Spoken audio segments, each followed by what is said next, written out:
Olá, tudo bem com vocês? Hoje eu vim trazer um vídeo aqui que fala sobre a oração. Você acredita que essa sua oração deve ser carregada da sua vontade, das suas petições, das suas necessidades? Ou essas orações precisam serem dosadas?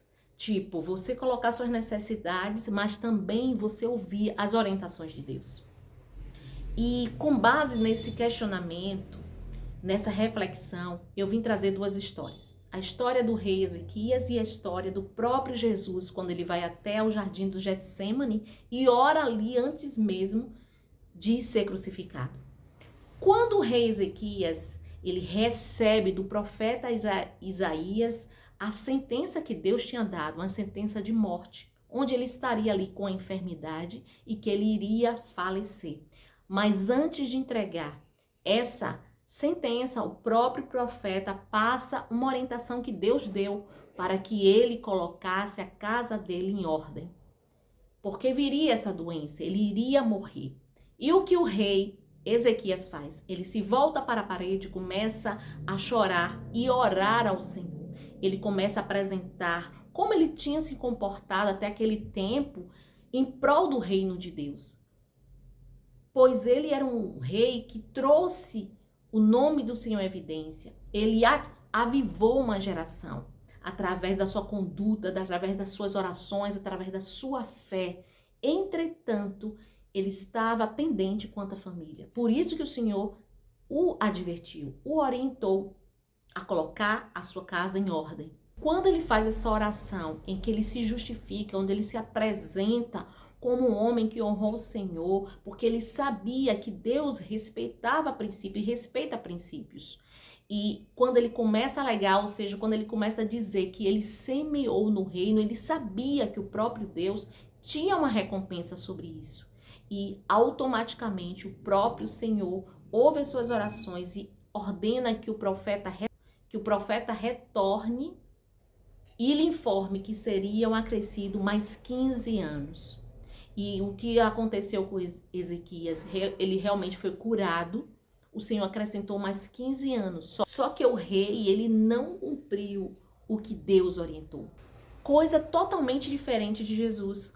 Quando Jesus estava prestes a ser crucificado, Jesus vai para o jardim de Getsêmani e lá ele faz uma oração. Ele coloca diante do Senhor toda aquela dor, toda a aflição que estava acontecendo na sua alma. Ele fala para o Senhor: se for possível, afasta de mim esse cálice. Era um cálice amargo, um cálice de morte de cruz, de carregar sobre si todos os pecados de toda a humanidade. Mas ele fez no ponto B, na segunda parte da oração: todavia seja feita a tua vontade. Porque Jesus sabia que não deveria ser a vontade dele a prevalecer sobre a vontade de Deus. Porque a vontade de Deus sempre é boa, agradável e perfeita. E ele sabia o que estava fazendo. Ele já vislumbra o futuro. E ele não só vê o agora, não só vê a nossa necessidade, mas ele vê a necessidade de toda uma geração. Daqueles que não estavam presentes, mas que estariam vindo para o mundo. E esse era o olhar de Deus. Então ele precisava olhar a vida, olhar o sacrifício com o olhar do Senhor, do próprio Criador. E assim aconteceu. Jesus morre na cruz. A morte dele trouxe salvação, trouxe acréscimo no reino de Deus. Totalmente diferente do que aconteceu com Ezequias, porque quando ele pede uma restauração na sua saúde, o Senhor cumpre a parte dele, mas ele não cumpriu a parte dele, que era colocar a casa em ordem. Aquele sacrifício deveria ser feito por Ezequias, mas ele não faz. E nesse tempo de 15 anos, ele tem um filho chamado Manassés. Quando se passou o tempo de 15 anos, Manassés, com 12 anos, ele sobe ao trono e ele se torna o pior rei daquele lugar. Um rei que trouxe muito prejuízo, muita perversidade, atrocidades foram feitas nessa época de Manassés. Então a gente percebe que a oração, ela precisa sim ser feita com ousadia, apresentar ao Senhor as nossas ansiedades, os nossos anseios. Mas, entretanto, todavia, nós devemos também ouvir a orientação do Senhor. para que a vontade dele seja prevalecida, porque a nossa, ela é muito limitada, mas o Senhor vê muito mais além. Ele não só enxerga a nossa necessidade, mas ele olha o contexto geracional, porque Deus é um Deus de geração. Ele quer não só nos abençoar, mas ele quer abençoar a nossa casa, os nossos filhos, os nossos netos, ele quer abençoar todos.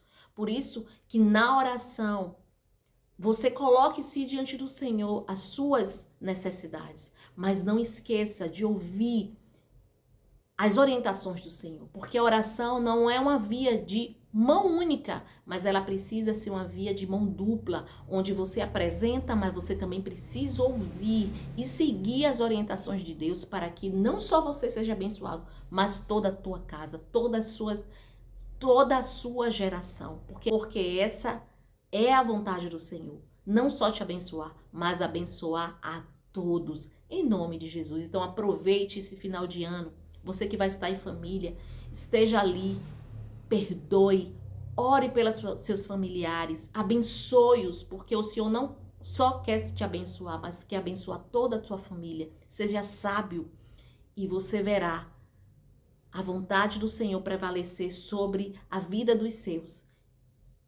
Em nome de Jesus. Amém? Compartilhe esse vídeo, abençoe vidas em nome de Jesus. Deus te abençoe.